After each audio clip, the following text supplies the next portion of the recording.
ఈ 39వ దశకంలో కృష్ణుణ్ణి నందగోకులంలో చేర్చి అక్కడ జన్మించినటువంటి యోగమాయను మధురకు చేర్చటం గురించి చెప్తున్నారు. వసుదేవుడు శ్రీకృష్ణుణ్ణి తీసుకుని వెళ్ళేటప్పుడు కాళింది నది చాలా నిండుగా ప్రవహిస్తూ ఉంది. అంతటి నది వసుదేవుడు వెళ్ళే మార్గం మాత్రం మోకాళ్లలోతు కలవిగా చేసి దారి ఇచ్చింది. వసుదేవుడు నందగోకులానికి చేరేసరికి గోపాలురు గోపికలు అందరూ నిద్రపోతూ ఉన్నారు. ద్వారాలన్నీ తెరిచి ఉన్నాయి. అప్పుడు వసుదేవుడు యశోద ప్రక్కలో కృష్ణుణ్ణి పడుకోబెట్టేసి యశోద పక్కలో ఉన్నటువంటి బాలిక యోగమాయను ఎత్తుకొని వేగంగా మధురాపురానికి తిరిగి వచ్చి చెరసాలలోకి వచ్చేస్తాడు. చెరసాలలోకి రాగానే ద్వారాల తలుపులు చెరసాల తలుపులు అన్నీ మూసుకుపోతాయి.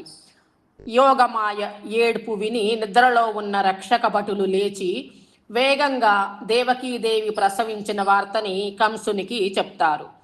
కంసుడు వెంటనే నిద్రలో చెల్లా చెదురైన జుట్టుతో అలాగే వేగంగా పరిగెత్తుకుంటూ వచ్చి చెల్లెలి చేతుల్లో ఉన్న బాలికను చూసి కొంచెం అసంతోషానికి గురవుతాడు. ఎందుకంటే అక్కడ పుట్టింది మగపిల్లవాడు కాదు, ఆడపిల్ల అని చెప్పి.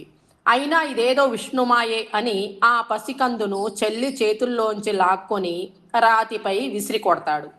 కానీ ఆ పసికందు కంసుని చేతిలో నుండి తప్పించుకొని ఆకాశంలోకి ఎగిరి 8 భుజాలు 8 ఆయుధాలు ధరించి ప్రకాశిస్తూ ఆ యోగమాయాదేవి, పరమ దుర్మార్గుడైన కంస, నన్ను చంపి నీకేమి లాభం?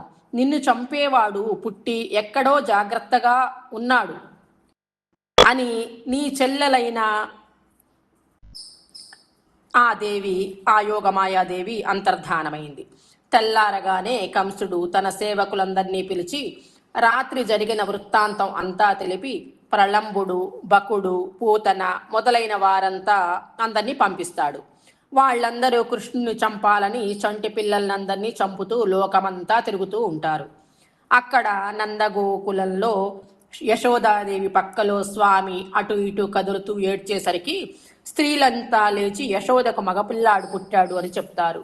అప్పుడు గోకులమంతా ఎంతో సంతోషిస్తుంది.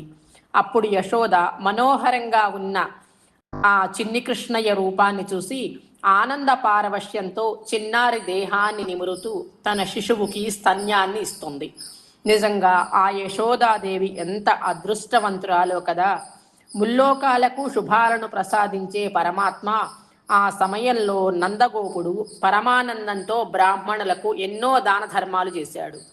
గోపాలురు అందరూ ఆనందంలో చాలా శుభకార్యాలు చేశారు. కృష్ణ, నీవు నా రోగాలన్నీ పోగొట్టి నన్ను కాపాడు అని ప్రార్థిస్తున్నారు. శ్రీకృష్ణాయ పరబ్రహ్మణే నమః. నారాయణ అఖిల గురో భగవాన్ నమస్తే. శ్రీమన్నారాయణీయము 39వ దశకము యోగమాయా నయన వర్ణనము.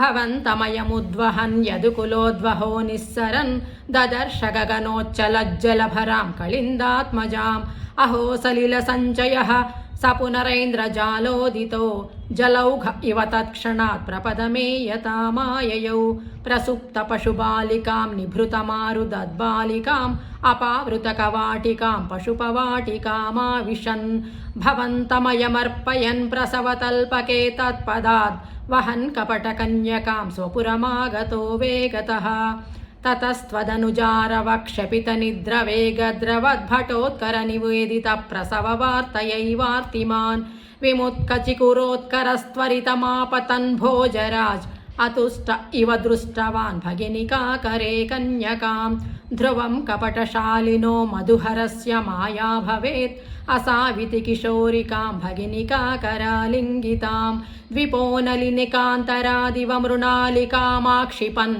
అయం త్వదనుజామజాముపలపట్రుకే పిష్టవాన్ తతో భవదుపాసకో ఝటితి మృత్యుపాశాదివా ప్రముచ్యతరసైవ సా సమధిరూఢరూపాంతర అధస్థలమజగ్ముషీ వికసదష్టబాహు స్ఫురన్మహాయుధమహో గతా కిల विहाय सादिद्युते सर्वमङ्गलमाङ्गल्ये शिवे सर्वार्थसाधिके शरण्ये त्र्यम्बके देवी नारायणि नमोऽस्तु ते नृशंसतरकंस ते किमु मया विनिष्पिष्टया बभूव भवदन्तकः क्वचन चिन्त्यतां ते हितम् इति त्वदनुजा विभो खलमुदीर्य तं जग्मुषी मरुद्गणपणायिता भुवि च मन्दिराण्येयुषी प्रगे पुनरगात्मजा वचनमीरिता भूभुजा प्रलम्बबकपूतना प्रमुखदानवामानिनः भवन्निधनकाम्यया जगति बभ्रमुर्निर्भयाः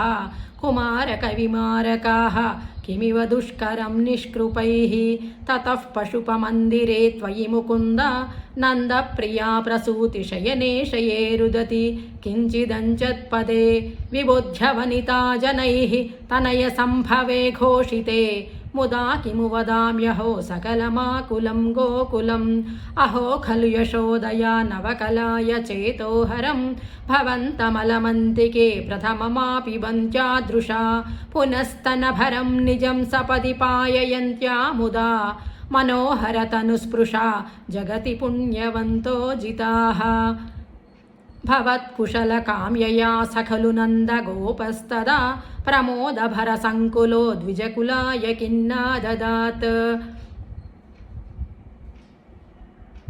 तथैव पशुपालकाः किमु न मङ्गलं ते निरे जगत्त्रितयमङ्गल त्वमिह पाहि मामामयात् శ్రీ గురువాయూరప్పనే శరణం చోటానికర భగవతియే శరణం ఆనందచిన్మయనే శరణం శ్రీకృష్ణాయ పరబ్రహ్మణే నమః నారాయణ అఖిల గురో భగవాన్ నమస్తే